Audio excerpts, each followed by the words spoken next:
Video अच्छी लगे तो चैनल को लाइक और सब्सक्राइब जरूर करें। जय श्री राम दोस्तों।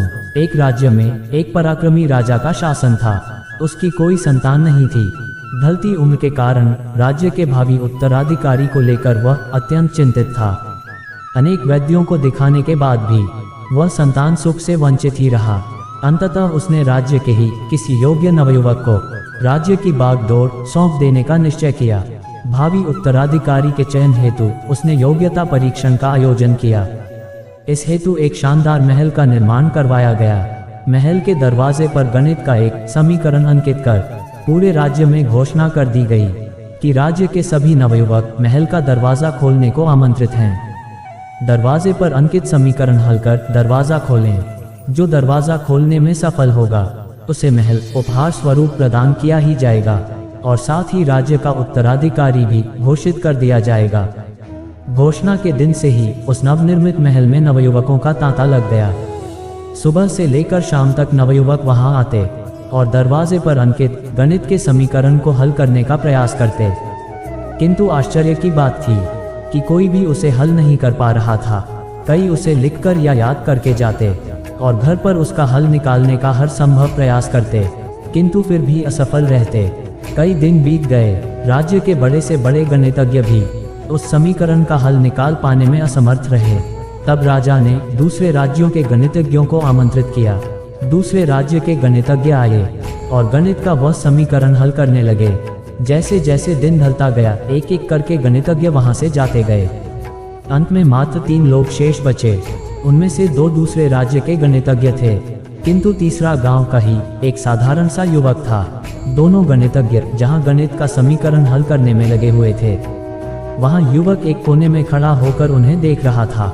राजा ने जब उसे यूं ही खड़ा देखा तो पास बुलाकर पूछा, तुम दरवाजे पर अंकित समीकरण हल क्यों नहीं कर रहे हो? युवक बोला, महाराज, मैं तो बस यूं ही इन नामी गिरामी गणितज्ञों को देखने आया हूँ।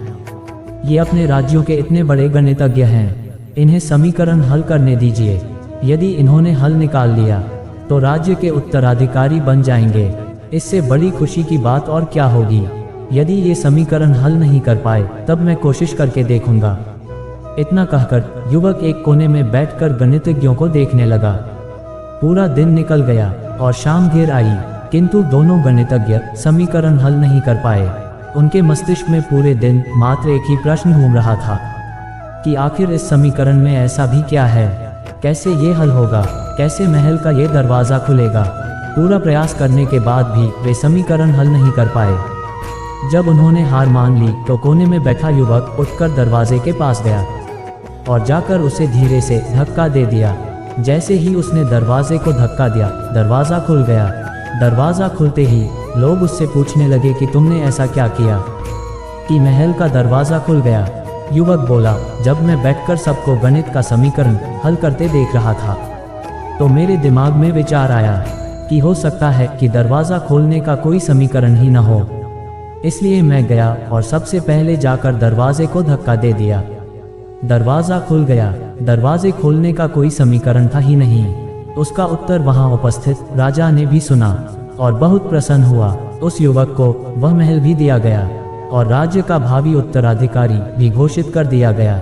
दोस्तों, जिंदगी में हम कई बार ऐसी परिस्थिति में फंस जाते हैं जब हमें लगता है कि हमारे सामने पहाड़ जैसी समस्या है, जबकि वास्तव में कोई समस्या होती ही नहीं, या होती भी है तो बहुत ही छोटी सी, लेकिन हम उसे बहुत बड़ा बनाकर उसमें उलझे रहते हैं। बाद में उस समस्या का समाधान अपने आप ही निकल जाता है, या फिर थोड़े से प्रयास के बाद तब हमें एहसास होता है कि इतनी सी समस्या के लिए हमने कितना समय बर्बाद कर दिया। समस्या सामने आने पर विचलित न हो, शांति से सोचें और फिर समाधान करने का प्रयास करें। वीडियो अच्छी लगे तो चैनल को लाइक और सब्सक्राइब जरूर करें।